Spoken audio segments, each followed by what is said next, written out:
Good evening, everybody. Let's call this meeting of the work session to order the Monroe City Council, September 1st, 2020 at 6 o'clock.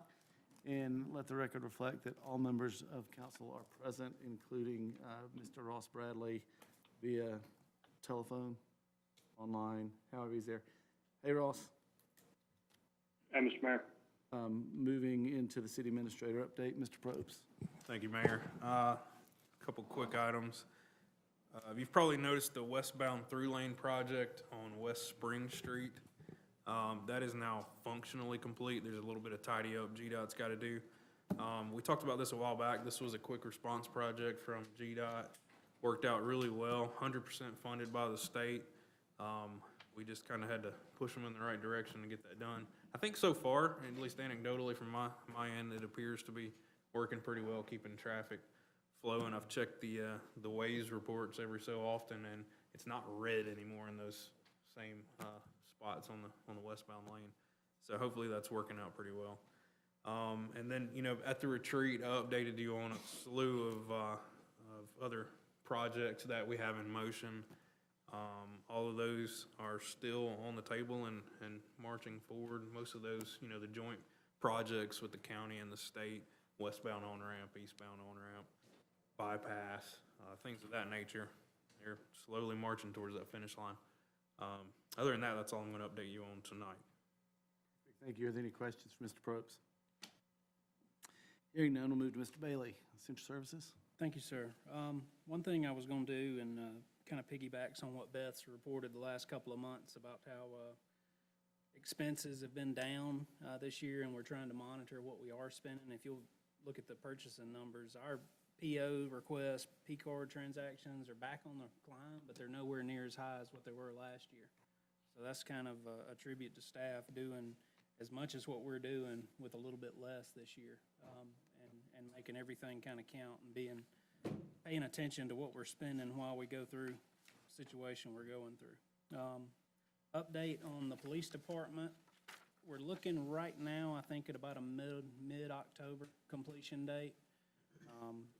Hit a couple of snags here lately, just some things that we've got to kind of correct that police services put in place, and some things we've got to change, but everything should be fine. I think that was always going to be the completion date. Then the other thing that I was going to say is during the month of September, myself, Mr. Steele, will be working on an advertised leaf pickup schedule that we're going to advertise to the public this year with kind of a start and a stop date, which is what some of the other surrounding cities have done that's worked well in the past. And then in October, we'll list out a more detailed schedule and plan of how we're going to tackle that this season. So just be on the lookout for that. And that's about all I've got, and I'll be glad to take any questions. Thank you, Chris. Are there any questions? Hearing none, we'll move into committee information. Finance, Mr. Little. Thank you, Mayor. Ms. Thompson, you have the monthly finance report. Thank you, Mr. Little. For the month of August, for July sales, our sales tax continues to increase year over year. We had almost an 8% increase over 2019 collections. We got notification today that our CARES funding of the $501,000 from the state, we did get approved for that, and we should be receiving that within the next week or so. We beat the September 1st deadline that they were pushing, so we were thankful for that. We are currently working on the 2021 operating and CIP budgets, and all the department heads are working on that with me closely, and hope to have that to you in the next month or so. And we got word that we did receive the Distinguished Budget Presentation Award from GFOA for the 2020 budget document. This was the 8th year in a row that we received that. If you have any questions, I'll be glad to answer them. The 8th year for which award? Budget, Distinguished Budget Presentation Award.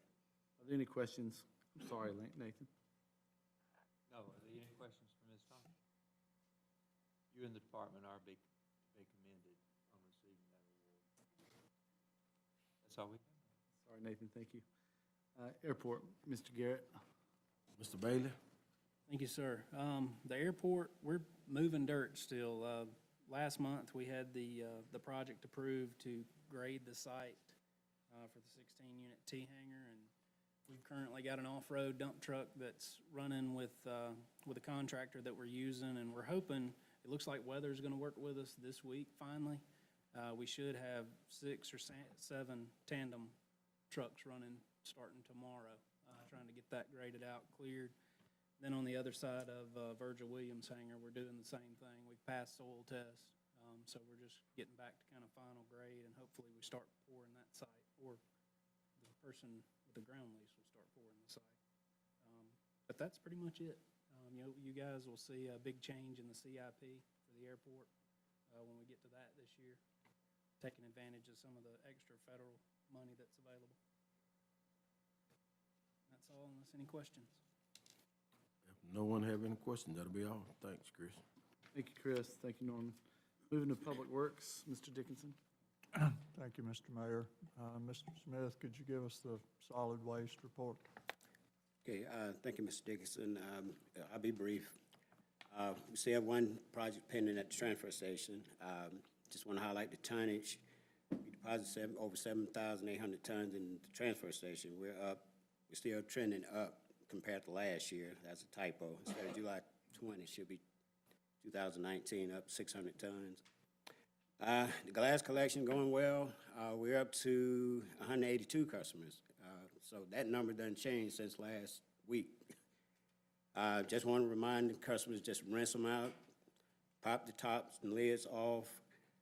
They can't be mixed with other recyclables. That's why we're giving an additional bin, because it goes to another end user. And we do have a separate truck that picks the glass up. And the last thing I got is the holiday collection route for next week. We don't have collection Monday because of Labor Day. We will pick Monday customers up on Tuesday.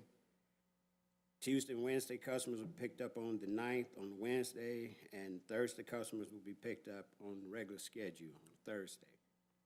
And business customers, we're gonna overlap and make sure everybody's taken care of that week. And I take any questions that you might have. Is there no questions? Streets and Transportation, Mr. Still. Thank you, Mr. Dixon. Just highlighting a few areas from what, in the report that we've been working on. Our street guys are doing a good job maintaining the right-of-way. We've done, excuse me, a significant amount of patching. Had a strong presence out of the airport and some of the projects out there, as well as within our parks. Stormwater guys, since the merger there, has been doing a great job. We've knocked out a couple of big projects on Breedlove and Wheeler, as well as performing general maintenance in that area. I'll provide an update, and if you hadn't seen it, our traffic calming project on Church Street is well underway, with 3 of those areas that got some concrete action today. Those guys are, Triscapes is out there making good progress on that. Hadn't seen a whole lot of issues with traffic. We've stressed intermittent traffic control to those guys that's doing that work, and I feel like they're doing a really good job to this point. Looking forward to moving forward with that project. Unless there's anything else, I'll be glad to take any questions. All right. Jeremiah, I don't know if actually it's for you or for Danny, but the street sweeper, I've seen it running a lot the last couple of weeks and gotten a lot of comments, so thank y'all for getting after that. All right, the next item we have is the Millage Avenue, Holly Street conversion. And I'm gonna take that one. All right, Mr. Bailey. What we're looking at with the traffic calming that we're doing on Church Street and then on Davis Street, and then you've got the development that has went into place there between Millage and Collie. And if you're familiar with Millage, you're an extremely narrow street as it is. And it's only about 210, 211 feet from that intersection of South Madison and Church. And what we're looking at is changing Millage to a one-way southbound street and then converting Collie to a northbound one-way street. And that way that gets your flows off of Church right there at that intersection. And then 2, we had measured the distance. The width of Millage is actually only 16 feet from road edge to road edge. Collie is 19 feet, Davis is 23. And typically, our standard street width is anywhere from about 20 to 24 feet wide. So we're looking at that to help keep the traffic off of Church right there. And then I think it's a big public safety issue. And then I know solid waste, getting trucks down through there. It's difficult if you've got two-way traffic going on such narrow streets right there. And then two, I mean, for millage, it's almost impossible to turn out on Church because you can't see. So that's what's before you, and be glad to take any questions.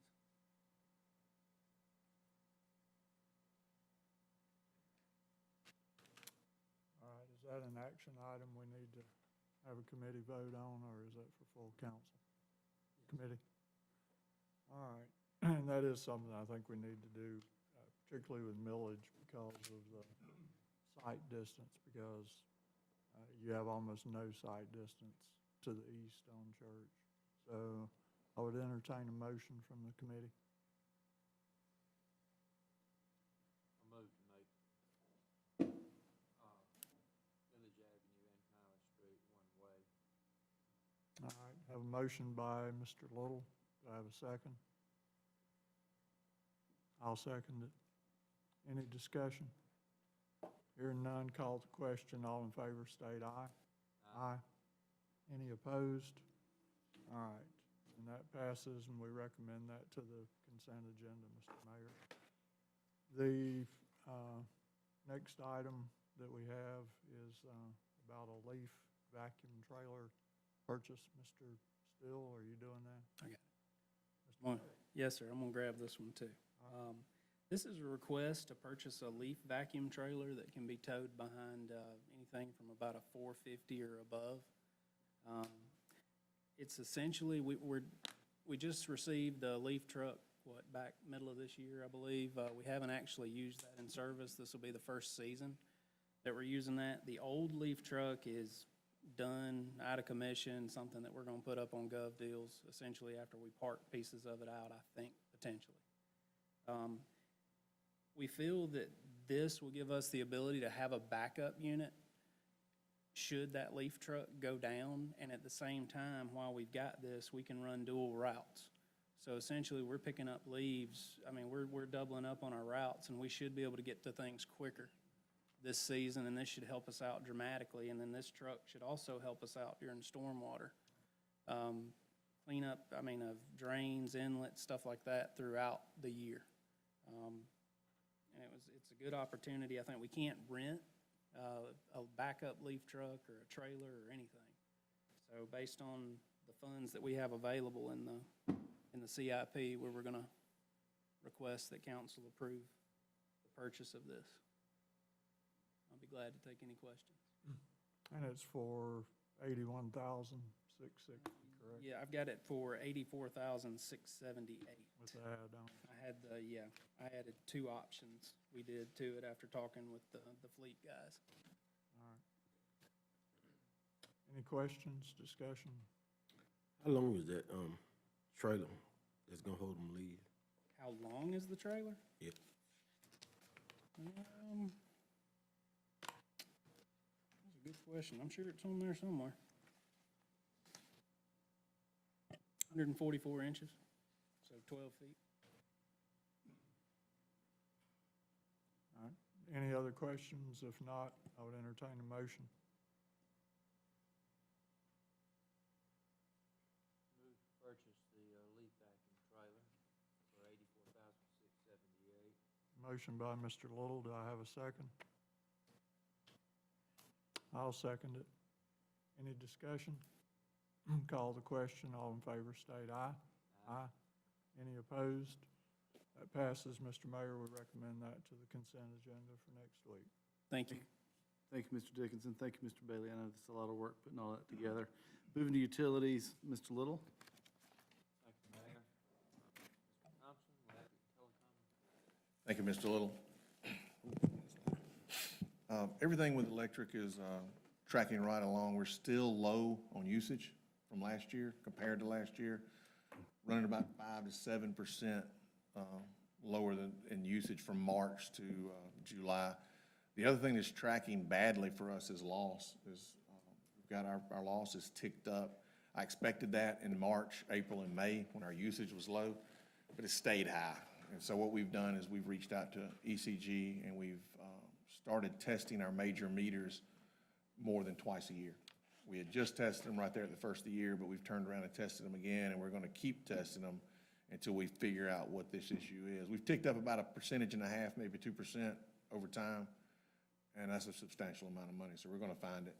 We did have an issue with one of Leggett and Platt's meters. It did not reflect this amount of loss. So we're on it. I just want to let you know what's happening, but we're still looking for it. On the Pavilion project, we did get our ductile iron poles for the self-supporting sections of the High Line construction, and that is the power line that's going to go down the back side of the Pavilion on the MEAG power line. So those came in about 5 weeks early. And we're going to get started on that project in a couple of weeks. We are still waiting on a general contractor for that project, which we expected to have the first of last month, and there isn't one yet. So we're working with Publix on that to see if we can find one. The transformers at the apartments and the event center at the mill are energized now. We haven't energized anything inside the apartment buildings yet. Some questions about what they actually want. But we have energized the event center, and it is very nice. If you hadn't been there to take a look at that, that is a nice venue. I think it's going to do well for them. We are still receiving large numbers of residential and commercial service orders. We get 26 in the past 2 weeks on residential, which is just unbelievable to me. We are down here working at the row. You've seen us tearing up the parking lot behind the police department. We will be converting the row and rents to underground in this project. Once we're done, Mr. Steele said he was going to take care of cleaning up our mess, getting the asphalt straightened back out. In conjunction with Mr. Middlebrooks's project going down Jones Woods Road, we are putting in microfiber ducts all the way to 186. And if he is successful in doing some other gas projects, we'll extend that out. It's a cheap ditch. He didn't charge me a dime for it. I just had to go down there and help him put it in the hole. So that's going to expand our network. We've ID'd about 60 or 70 new customers. They can be picked up very cheaply down through there. Our CGNet, which is going to allow us to do a lot of stuff, is now operational. We're happy with it, and it is moving forward. And I'll take any questions y'all may have.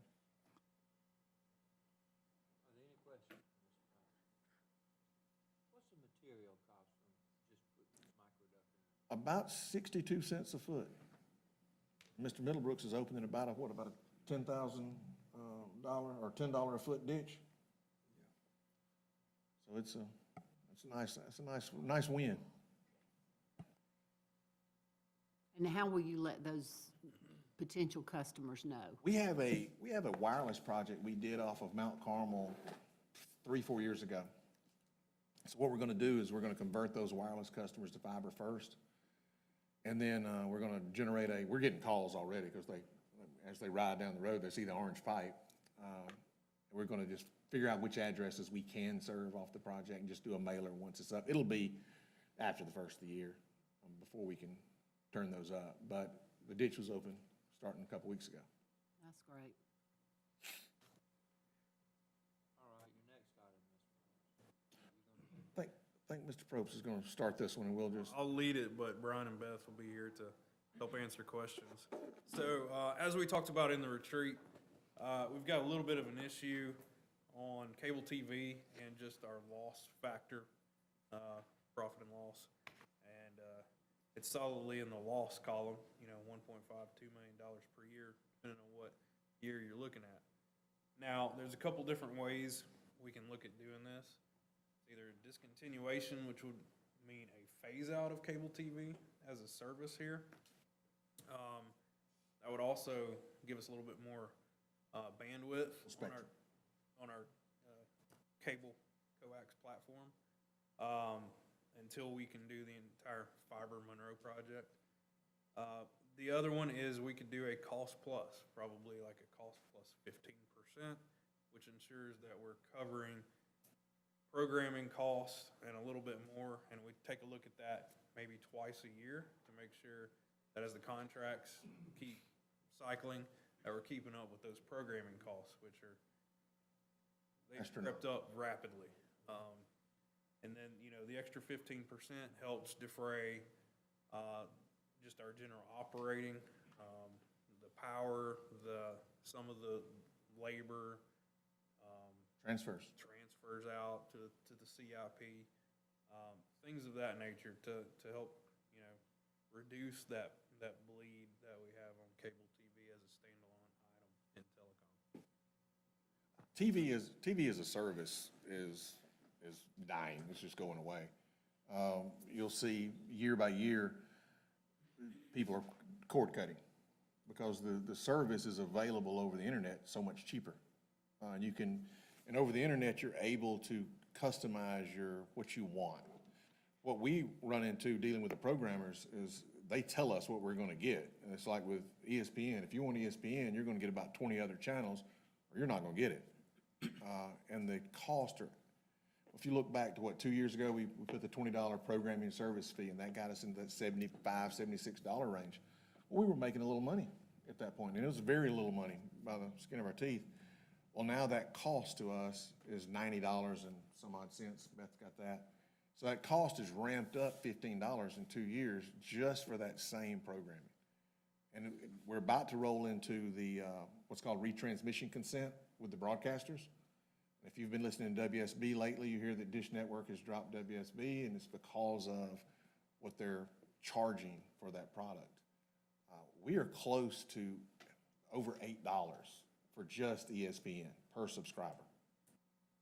Just think about that. $8 for that one channel, and then you add all the associated channels they require you to have. So the options, again, as Logan said, you need to get out of the business and let people figure out a way, or help people figure out a way to get that service. Probably a cheaper, easier solution, not easy, but a cheaper solution for them long run. Or you provide the service and you charge what it costs. We've got 10% transfers. We got 5% of the general fund, we got 5% of the CIP. And then you've got, if you do the 5% over that, that helps you keep that buffer. But you've got to look at it twice a year, because these programmers hit us every couple of months with the increases. So if you don't look at it twice a year, by the end of the year, you're back behind it again. It's just something that I think, you know, some customers are gonna want that cable TV experience and are willing to pay for it. But the customers you have, or at least you're paying for them, or you help anyone that wants to go to streaming, just help them go to streaming. There are free off-air versions of most of our Atlanta channels. And then you get Hulu, Disney, and the ESPN Plus tied together. That gets people 85% of what we have for about $30. And that's a cheap solution. But my guys are coming up with a list of the streaming options, what devices they work with, what devices they don't work with, and how that works, and what level of internet you would need to make, you know, for how many people you had in the home. You know, one person in the home can do it with 10 megabits. But if you got a bunch of kids and you got a husband and wife, you got 6 or 8 people in the home, they're gonna have a guide of what that needs to be. So I'm happy with either way. Operationally, it's a little easier to do away with TV, but I do understand that some of our residents want to keep that experience. So I'll give you any more information if you have any more questions. Well, I think when the city got into the business, they were pretty much the only ones around. Yes, sir. It was a service, Yes, sir.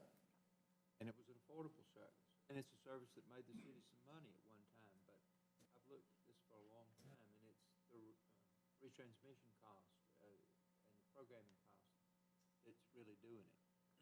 Oh, That we just can't keep up with. And so we try to make a good package, but not the biggest package. And a lot of people complain about that.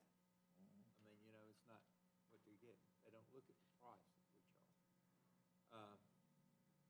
And I hate to see it go. My concern is, though, if we do this partial alternative thing,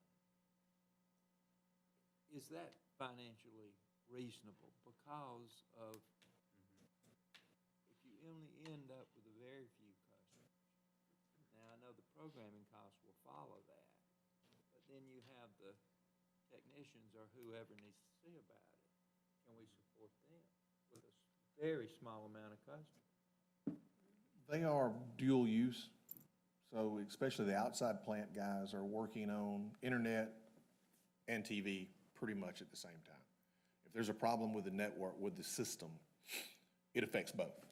So those guys, what we do have is we have one technician that handles the head-end work, but he does other jobs. If he has less jobs to do in the head-end, we can repurpose him into doing mostly telephone stuff because he's more experienced in that.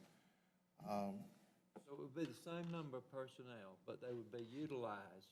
Different ways, yes, sir.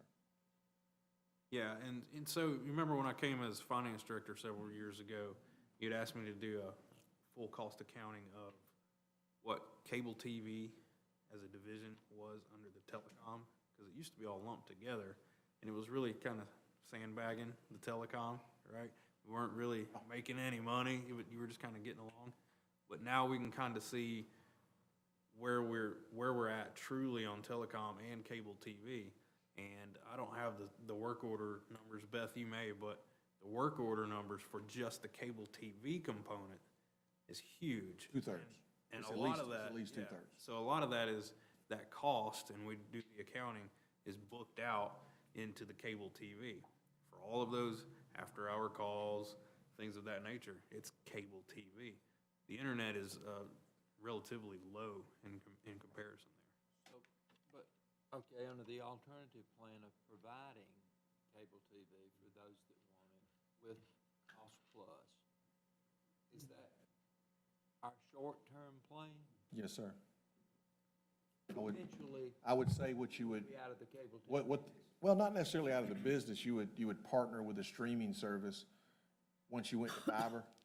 If we get the bond issuance and we go in and fiber the whole city, you could buy a streaming service that's packaged as us, and then sell that on top. And it's just another internet component.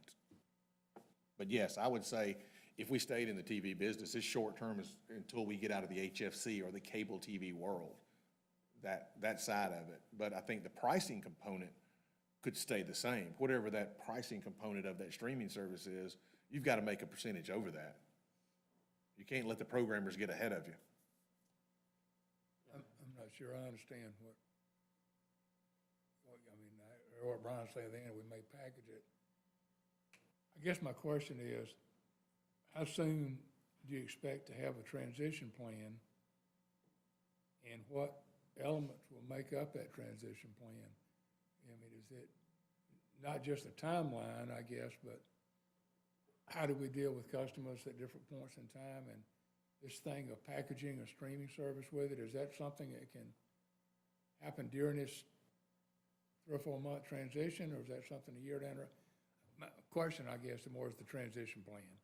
Is when can we have something to look at as a transition plan that can be presented to the public and our customers, and what elements make up that plan?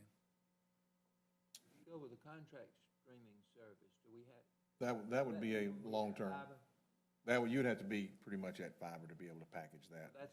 So the transition plan, if you were going to get out of it, let's just say y'all decide to get out of TV, the transition plan would be a node group, what we call a node group by node group, which is specific geographical areas of town by specific geographical areas of town.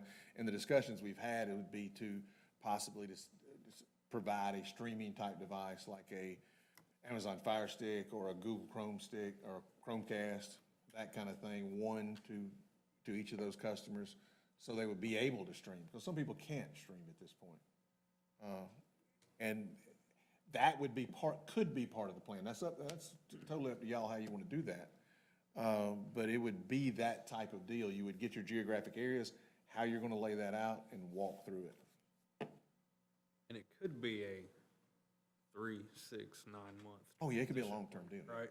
This is not going to be a 12/31/20 cutoff.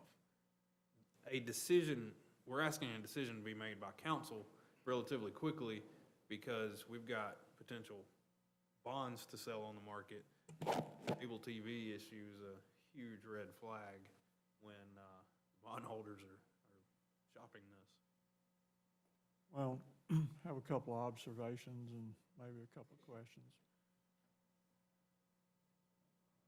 I think when you look at it economically and technologically,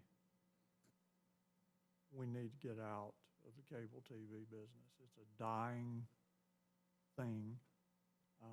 It's antiquated, and it's just gonna lose more and more money as we go forward. And I think that's true even if we start scaling it down. But if we're going to do this, we've got to make sure that the customers who have it, because it's a large number when you look at this. You don't just go cut it off and people start calling saying, where'd my cable TV go to? We absolutely have to have public input, and we have to educate folks about what we're doing and, more fundamentally, why we're doing it. Because I'm just telling you, the average person who has our cable service, I'm pretty convinced, doesn't understand how much money it loses. And probably a large portion of folks don't understand just how close cable TV is to extinction across this country. So, that leads me to another question. To really make the streaming work for everybody, we need the fiber optic backbone throughout our whole area. So, if we did the bond issue so as to be able to do that, what would be the time frame for getting that fiber optic network Everywhere? completed? Everywhere. Because we need to know. The public needs to know. It's a 2-year process. Okay. There's no way of doing it any quicker than that. But that's not What was your response? so bad. 2-year process at minimum. Now, if you look at our customers, and you look at our traffic, there's only 1,100 to 1,200 customers that have cable TV that don't have internet. And most of those 2,100, 2,000, let's just say 2,000 for a round number, they're already streaming. So the streaming, we have a plan in place to throw another CMTS at this issue, which is just a box, to double the bandwidth very quickly to the customer. If y'all decide to do this, we'll double the bandwidth across the board, or double the capacity to the customers in a very, very short period of time to make the streaming work. Because when we first started talking about it, the first thing that popped in my head was, ooh, I gotta get some bandwidth out to the customers, because it takes that. I mean, it takes 6 megabits per HD stream. And if you're running 3 in each house, that's 18 megabits. You start adding that up, it starts getting into gigabits pretty quick. So there's a plan in place to cover that bandwidth issue. We also wanted to preserve the customer, right? So we wanted to make sure that if we lost them as a cable TV customer, they stayed on as an internet customer or became an internet customer, which is why we were talking about doing at least 3 months of the 50 meg package to help transition folks over to the streaming.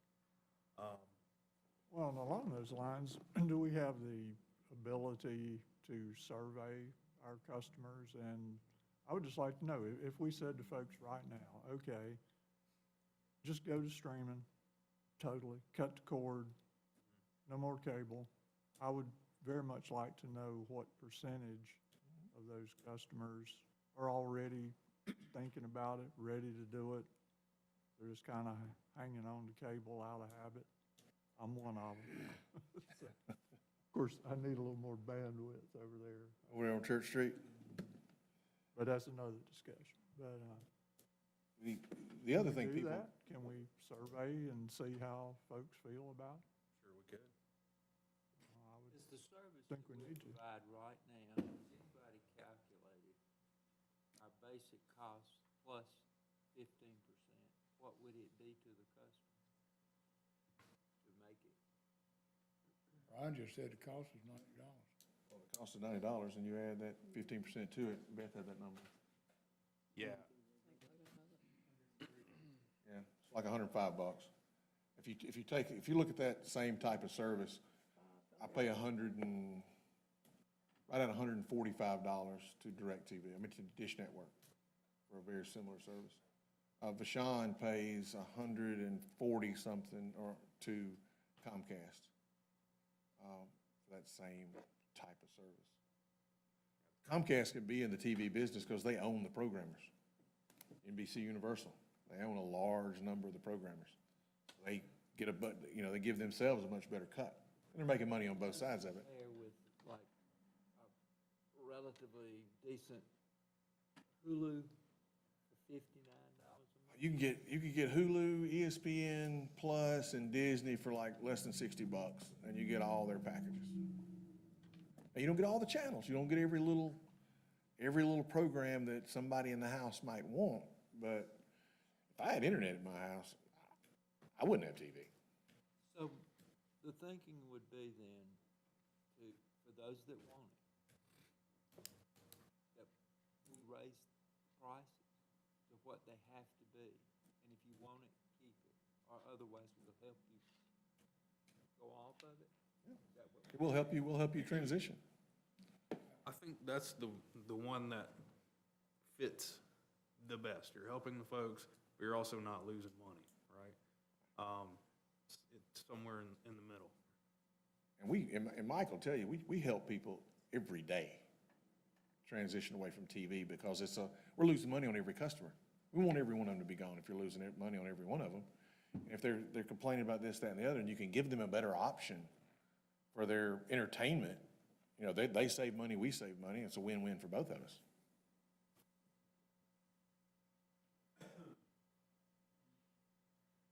do you need? You said quickly is why. How quick do you need a decision? Next week, we can do some quick surveys over the course of the week till Tuesday, but to keep everything on schedule for the bond, they want to see something, whether it be a discontinuation or a serious increase that gets us back to solvency on the cable TV side. I believe to me, it's an easy thing to say, to me, that I support discontinuing cable TV. My problem is, without a transition plan, I can't say I want to discontinue it in the next 3 months, 6 months, a year, 2 years, without knowing what that transition plan is and what it entails. I think it's easy for me to say we need to work toward discontinuing cable TV. We need to have that goal in mind. I just don't know how soon we can make it happen. Well, but I think that would do it if we immediately, or not immediately, but in the very near future, announce the new rates and the plan. And if nobody takes the transition, they'll pay the new rates and we'll still break even. But it gives a period of time, to say we're not doing away with it, but we're gonna have to go up on it, just because of the cost. Do you see, like, in that transition period, just going along for 6 months to say that we're going to discontinue it and stay at the current rates? I just would like to see a transition plan. I don't know I don't know whether it's 3 months, 6 months, or 9 months. But is that a transition? Without seeing the plan. But I think that, just like Brian was saying then, we've talked about doing this, we've talked about putting boxes, or we've talked about doing this. But none of this has been said, this is what we propose doing, I guess. We've talked about multiple things. I just like to see what we propose to the public over the next, whatever period of time it might be. So this could be multi-phased. I think it could be, one, let's do the fiscally responsible thing like you're talking about, Mr. Little, and just getting the rates back to where they need to be. It doesn't have to be, right now, but by the end of the year, beginning of next year. Then at the same time, we'll have some survey time to figure out where people stand. What does the customer landscape look like?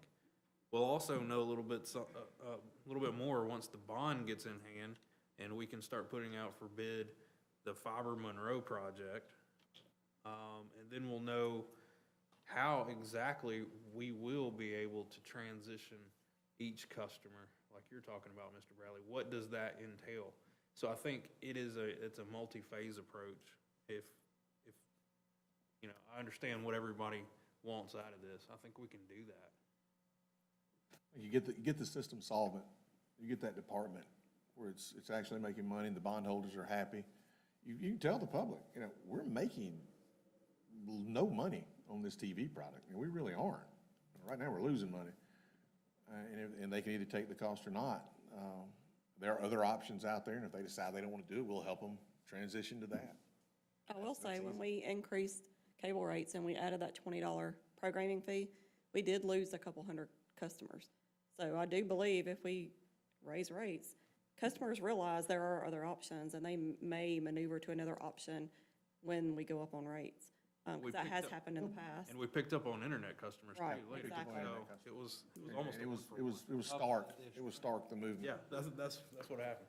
But it's also, in fairness, it is very, very frustrating for a family or an individual to choose not to pay cable. And, can't afford it, don't want it, whatever. And then they're obligated to subsidize it through their tax dollars. And that's just not fair. And I think it comes out to the tune of about $500 a person a year. Well, none of our services are supposed to be subsidized by another one. But the other combined utility. Coming out of the other utilities, though, we pay for it. Right. Yeah. So Right, well, that's what we get. Well, disheartening. Cost plus okay, so whatever it for is. tonight, have we reached a conclusion as to where we're going? Can you come back next week, full council, Yeah. for that matter, with your plan? I'll bring that to full council, and like I said, I think it'll be a multi-phase approach, beginning with, cost plus 15%, to get it back to some solvency, beginning, 1/1/2021, and then all the other approaches we'll take to figure out the full transition plan thereafter. So that gives us a little breathing room. Yep. For still providing the service, but, and probably to be able to shop the bonds a little easier and get a better interest rate. I mean, this was gonna have a huge impact on the interest rate when we take this to market. It's the difference between a 2% and a 4.5% or 5% when they see this kind of red flag sticking out there. So that's big money over the long Is term. that agreeable to the committee for him to do this and come back? Thank you, Mr. Little. Thank you. Thank you, Logan. Next is our water sewer gas, stormwater report. Thank you, Mr. Little. Just a couple of updates on some of our major projects.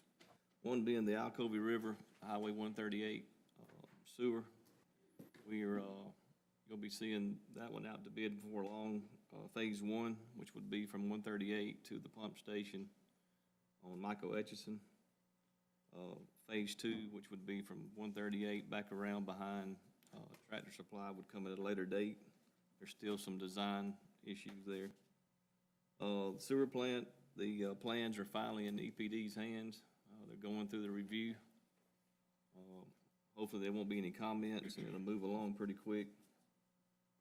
The Loganville water extension, it's moving along very well with the bores and the pump station being the only two things left. And we'll discuss the change order here in a minute. That'll take care of some of that. But the pump station building, the building itself, they're giving them an October date to be delivered. So that's gonna hold us up for a little bit. But besides that, everything's moving along well. Just a quick update on the reservoir and our water. We hadn't really talked about it lately, but everything's looking good. all the rains, reservoir stayed full. We are experiencing another hydrilla outbreak in the reservoir. We just had 1,500 carp dumped, so hopefully that'll take care of that like it did last time. And then the 2020 CDBG, which is a storm drainage project along Cherokee, Wilkins, Cockwood, Hubbard, and Indian Creek.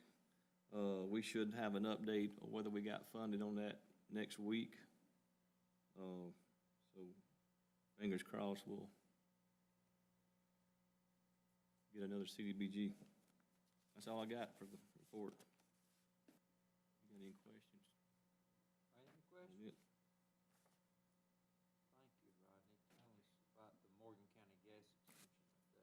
All right, quick update. I've attached the application and the countywide safety plan. This thing has moved a lot quicker than we thought. We actually got an email this morning that the Public Service Commission approved it this morning. We were expecting 90 days minimal. So this is really gonna put us in a crunch now to get this line finished up and get over to this guy's chicken houses. One thing I wanted to be clear on, the difference in this one and what happened with Oconee County. This time around, after the Oconee deal, the Public Service Commission changed the way that you go about getting certificated in a county. So now what we do is we just file a report or file a certificate. They go to the gas system that has the territory, gives them a chance to serve it. If they don't serve it or can't serve it, then they turn it over to us. In this situation, Madison was willing to give it to us. Madison actually went to the table with us. So this moved along a lot quicker than we had planned.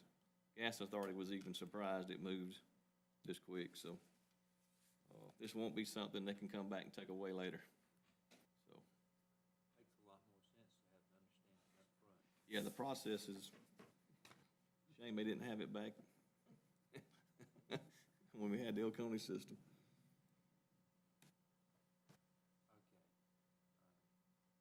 Okay. The dump trailer first That's pulled. We're gonna pull it. has been removed. Yes. How about the Loganville water line change order? All right, I sent an email out, it's been a week or so ago, about the $722,000 bore for the Alcovey River for your approval, so we could stay on the boring company's schedule. And since then, it has been determined that they've got to bore or do a rock bore on Cowan Road, which is the additional $126,000. So now we're asking for a total of $848,518.65. The Cowan Road deal, we attempted to do it with a jacking bore. Contractors lost 4 heads, boring heads or rock heads under Cowan Road. The last one actually started up and come up out in the middle of the road. DOT won't allow us to cut the road and go in and blast, so it leaves us no other option but to do the rock bore.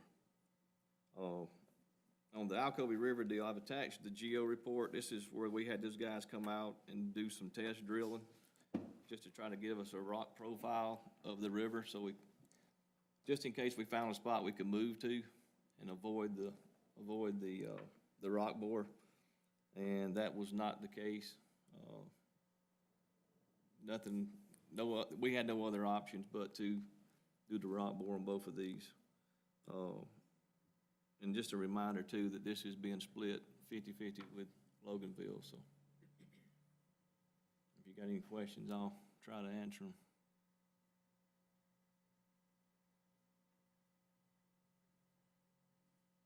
Do we, I have a motion to approve the Loganville water line change order. Total change amount is $848,518.65. I'll make the motion that we recommend to the full council the approval of the change order in amount $848,518.65 to be divided in city of Loganville. Motion by Mr. Larry Bradley, is there a second? I second. All those in committee that approve it say aye. Opposed? Recommend that to full council. Thank you, sir. Mayor, I think that's all. Thank you, everybody. Appreciate it, Mr. Little. Public safety, Mr. Bradley. Yeah, well, Chief Owens would give a report for the fire department.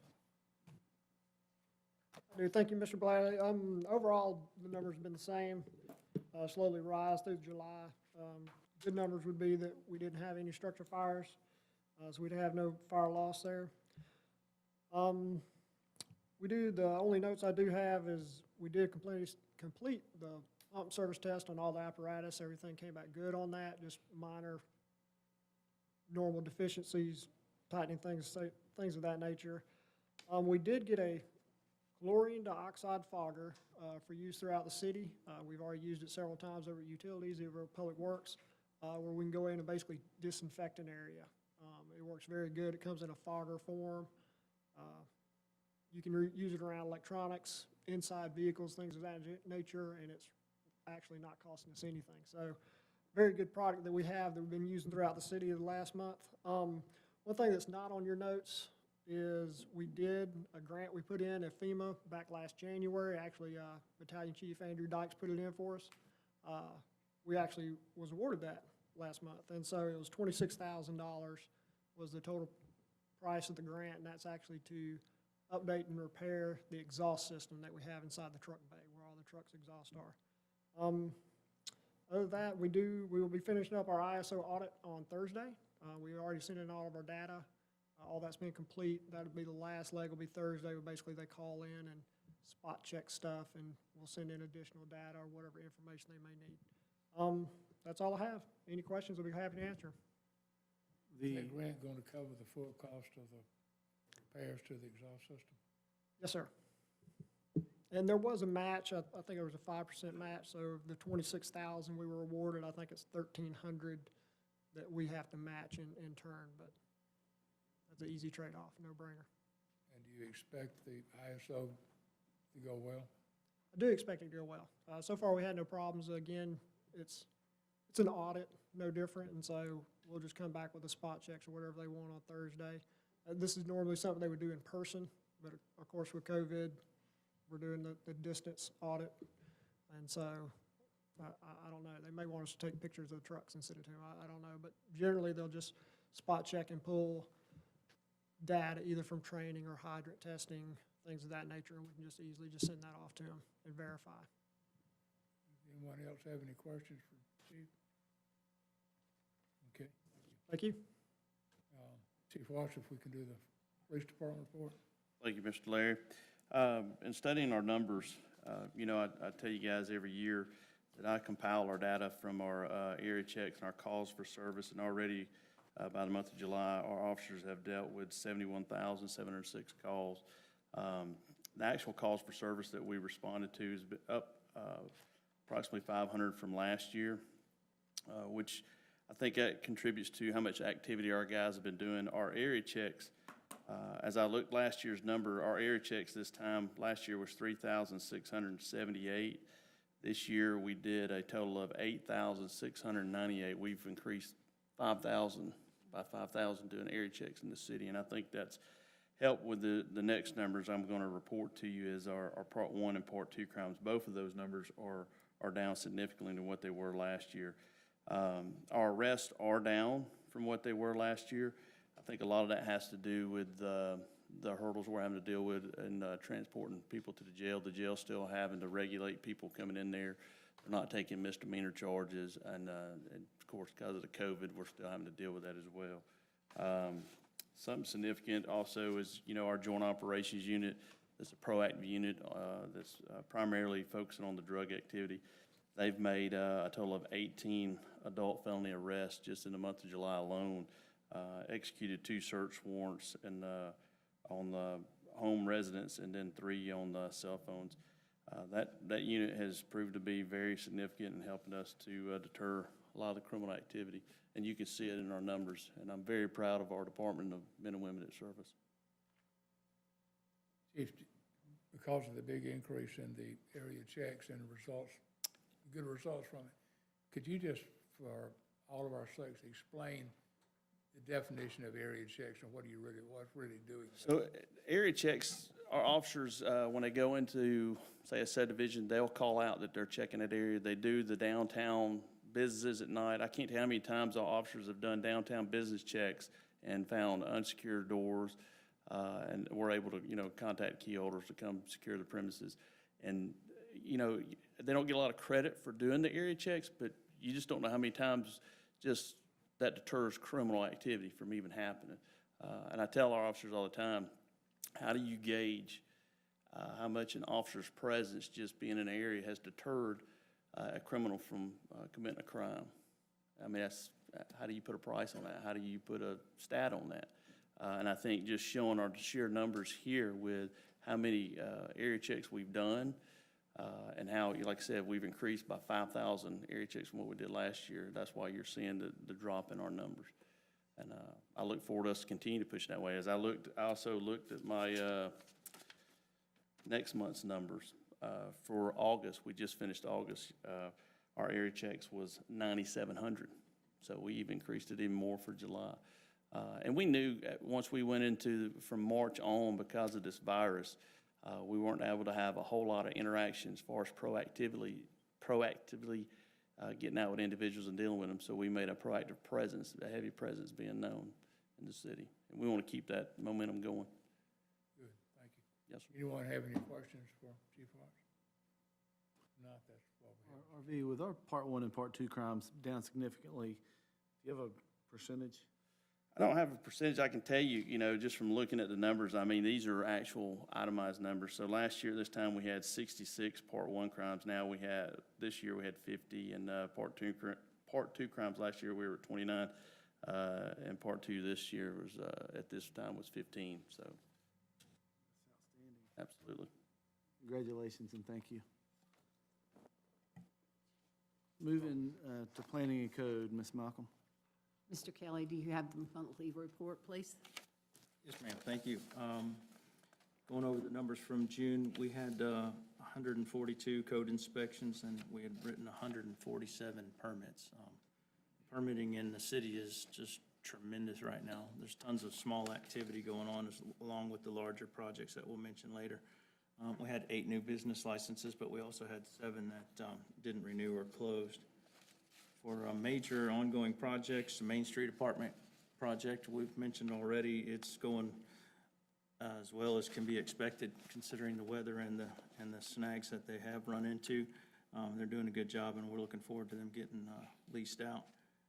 Monroe Self-Storage is closing up. They're already operating in a couple of their buildings, and they're getting those COs as they complete those. Monroe Pavilion, again, we're waiting to hear from the contractor. They've told me that they have awarded the contractor, but the contractor hasn't contacted us yet, working out some contract things with their contractor. Just an update on that. And then for the city marshals, they collected 217 signs from the roadway. You might have noticed those were starting to proliferate with the election season, and we try not to bother those for looking like we're favoring one person over another, even though we don't touch political signs. But so they got a bunch of those signs down. They wrote 234 repair cleanup orders and did the re-inspections on those, investigated 4 tampering and theft cases and wrote 8 citations. And between Marshall, Mura, and Edmondson, they completed 26 hours of post-training in that month. And if you have any questions about anything else, I'd be happy to answer them. Are there any questions? Thank you very much. Thank you, Malcolm. Thank you, Patrick. Ross Bradley, are you still with us? Yes, sir, I am. Do you mind discussing economic development? Absolutely. Ms. Crosby, would you mind sharing with us the economic development report, please? Yes, I'll be happy to. You'll see in the report, one big announcement is that we were awarded an AARP Community Challenge grant. This is a right under $12,000 grant to add swings cedar swings with little pergola covers around the hammock park, and also do a new little pocket park behind the visitor center. And so we're real excited to have that funded and covered, and it was a nationwide application for ready-made projects, and we were one of only 184 communities selected for this. So that's a great thing for us to get that and help us get more public space, especially during this time that people can enjoy and be outside, spaced apart, and enjoy downtown. Also wanted to point out, I've sent emails about this, but I want the public to know, and please share it with as many people as possible. We are hosting the Incremental Development Alliance and partnering with ECG to do, these are all virtual now, but lectures on what it means to be a small-scale developer. There's additional summaries of what the workshops are. You have to register for everything because they're virtual and you need a login. But the lectures, which are free, are on September 9th, September 23rd, and then another lecture with question and answer on October 6th to kind of explain what small-scale development is. This is for locals who have thought, I'd like to do a project, I'd like to build a house, I'd like to renovate a building, and it's giving you the tools you need to be able to do that. And then it's all pointing towards a full-day workshop on October 29th, and that does require registration, and there is a cost to it. It's $175 to do this with them, but there are scholarships available. So all the application is online, the information is in these forms. We'll have it on our website, and we're starting to push it on social media and those places now so that we can really help people here in Monroe continue to do great projects. That's all I have for now. I'll be happy to answer any questions you have. Oh, we do have a concert this Friday night as well. Ms. Crowley, I believe, are you complete there? Yes. Awesome. Any questions for Ms. Crowley? Hey, All right. I did want to note that we had a lot of positive comments on that gridding system at the concert. I've heard a lot of positive there, so it was a good job. We'll be doing that again, and thanks to the Public Works team to help us make that happen. Awesome. Thank you. That's all, Mr. Mayor. Thank you, Ms. Croswick. Thank you, Mr. Bradley.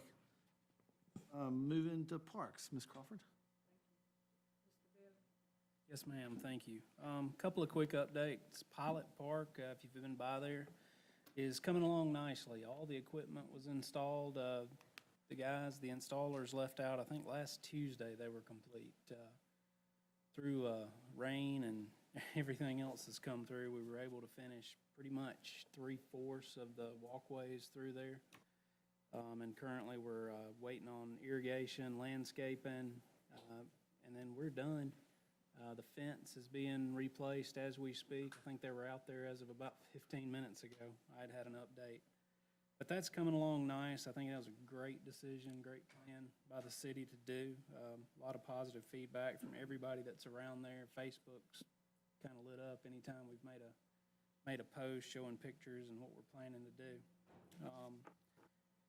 The other thing that I wanted to note, starting middle of this month, we're actually going to have a company come through and sanitize all of our playground equipment at the different parks, benches, trash cans, tables and everything. We're going to do that on a monthly basis until we kind of get past the situation that we're in.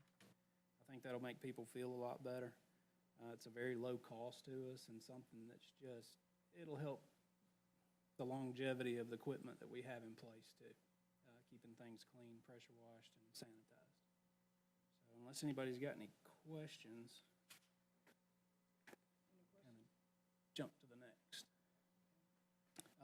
The next item is the request, the approval for a Matthews Park Rehabilitation Project budget. I've met with several Parks Committee members, discussed it with them. Ms. Crawford and I sat at length on yesterday, and then we've discussed over time different ideas and concepts that we wanted to do at Matthews, and we've agreed that, this is going to be a multifaceted project. There's only so much you can do kind of up front, and then you come back next spring, you do another phase of it. But this first phase is essentially what's kind of viewable from the road. It's what I kind of consider it. It's not the replacement of playground equipment, but it's the addition of some playground equipment where they already have the one structure that was put in place and is still in good shape. The addition of some swings, benches around the lake. We're going to paint the awning that's there. We're going to rehab and actually build us a sign out front that reflects the namesake. There'll be a plaque on the side of it that actually tells the history of Matthews Park when it was, I think, donated over to the city back in 1974, I believe, was the date that it was started and then voted on. And then it takes care of the restroom facility that's there that we had bid out, and it's just unreasonable to have that fixed, brought up to code. We can actually place a pre-fabbed unit that's 2 stalls closer to the entrance of the park, closer to the pavilion, the play structures, for roughly $65,000 to $70,000. But the overall project budget that I'm requesting is $175,000. And that'll get all of this done. And then next year we come back, we pave, potentially add another pavilion farther down where the current restroom structure is, restock the lake, maybe get back to having some fishing tournaments, which is what they used to do in the past. So, be happy to answer any questions. I had a couple of pictures in there of some items of the equipment, and then my haphazard attempt at the layout of kind of where things will go. I'll be glad to answer any questions. These toys for tots, I guess you'd say, like Yeah. the little duck. Do you think that they're durable enough not to? Well, and that's the good thing. I mean, we put them in, we're warranted. And what's out there, I mean, is held up. The play set that's up at the front of the road is still in great shape. I mean, we pressure washed it, had the company come in and kind of check it, and everything was in good shape. The swings, however, I'm not quite as confident in. They've probably been there a little longer. So we're going to replace those, and they'll be similar to what's at Pilot Park. And it'll add some more, and we'll actually double that area. But yes, I do. I think they'll hold up nicely. It looks great. Moisha and Chris, is this a 2-phase project, or do you have a 3rd phase planned? Oh, there can always be 3 or 4 phases. Okay. It just kind of depends. I mean, you work with what you've got there, and then you move on as funds continue to amass. I think. But we'll get the nature Correct. trail back, right? That's one thing I eventually want to get to is Hope. once we take care of that land in the back, that you can put that in. And I've actually talked to a couple of organizations about coming back in the future and doing that. You could do a tree walk, you can do native species, you can do bird watches, bird walks. There's a lot you can do. Okay. Potholes. Mhm. I know you said you may pave it in in the spring or the 2nd phase. We still have a lot of potholes out there when we toured the other day. Well, and we can keep those filled over time, over the winter, then you're at the mercy of the rain. Right. I would joke and say just kind of drive around them and you won't drop off into them. But yeah, I mean, it's something that we can maintain over time until we get to that point of paving. But I hated to do that, and then we've got trucks driving in, installing equipment, and riding right over the top of it. And 2, we may remove some more trees in that area to open it up further, which I think is part of your problem with the roots. Roots. You know. Yeah. So, Thanks. I'd like to make a motion for the rehabilitations and additions to Matthew Park in the amount of $175,000. All in favor? I'll second that. Aye. Aye. Rose, in second, will be put on the agenda for next week. Thank you, Ms. Thank you. Crawford. Items for discussion, public hearing of the rezone at 828 Harvest Lane. Patrick? Yes, sir. Thank you, Mr. Mayor. And I just realized that the address is not on this cover page, so I'll get that corrected for next week. But the applicant is requesting a minor variance on the street frontage in order to accommodate a driveway that was built over the property line. The property owner owns both parcels, and they're just trying to correct this in order to be able to sell the other parcel. And they've made provisions to take in pretty much the same amount of land as they're cutting off on the front, so that their lot stays in conformance with the subdivision's minimum lot requirements. And I think it's about 4 feet that they're asking for a variance on, which is pretty minor. And Planning and Zoning recommended for approval, as does staff. Are there any questions for Patrick? Okay. I'm moving to the appointment, Housing Authority. Ruby Cooper's term will expire on October 6th, 2020. She has confirmed that she'd like to be reappointed for another 5-year term, expiring on October 6th of 2025. We will handle that next week. Items requiring action tonight, appointment to the Planning Commission. We have had a lot of interest over the last 2 to 3 years from citizens for Planning Commission, for historical preservation. It's nice to see so many folks actively involved. We currently have 1 seat available, and Mr. David Butler resigned his position on Planning Commission in February due to a career change, and Mr. Butler will be serving our country with the FBI. It was set to expire on September 1st, 2020. The staff has interviewed Mr. Chase Sisk for the position and recommend him to be appointed on the Planning Commission. They need a motion to appoint him for a 5-year term to expire on September 1st, 2025. Move to appoint Mr. Sisk. I have Second. a motion by Mr. Dickinson and a second by Ms. Malcolm. Any discussion? Hearing none, all in favor signify by saying aye.